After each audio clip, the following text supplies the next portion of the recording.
अग्निपथ योजना को लेकर पूरे देश में व्यापक विरोध हुआ था, आप जानते हैं। तब सरकारी सूत्रों ने दावा किया था कि यह योजना तीनों सेनाओं के ही सुझाव पर लाई गई है, सेनाओं के भले के लिए।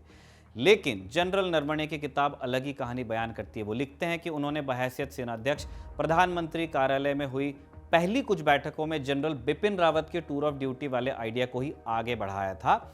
ये कुछ वैसा ही था जैसे सेना में ऑफिसर्स के लिए शॉर्ट सर्विस कमीशन है। इसमें सेना के लिए कुछ ऑफिसर्स की भर्ती की जाती है 10 साल के शॉर्ट सर्विस टेन्योर के लिए।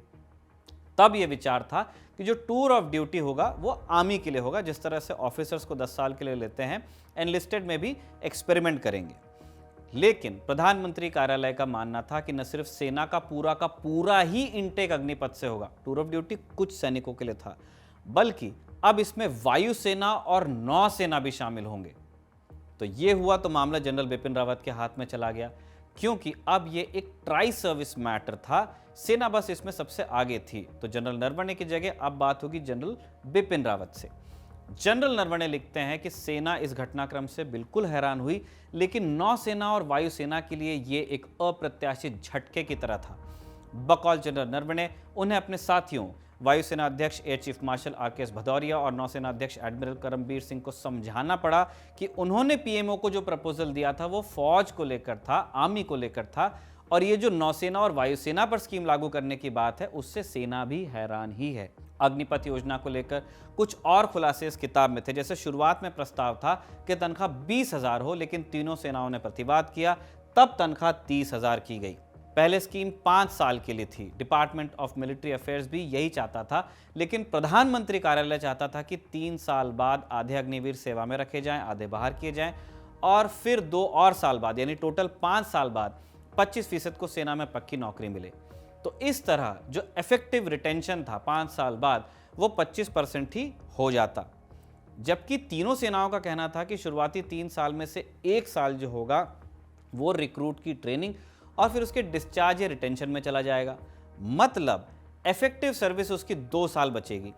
वायुसेना और नौसेना की दिक्कत यह थी कि इतने कम टाइम में उनके वो टेक्नीशियंस तैयार ही नहीं होंगे जो एयरक्राफ्ट जैसे जटिल प्लेटफॉर्म्स को मेंटेन करते हैं।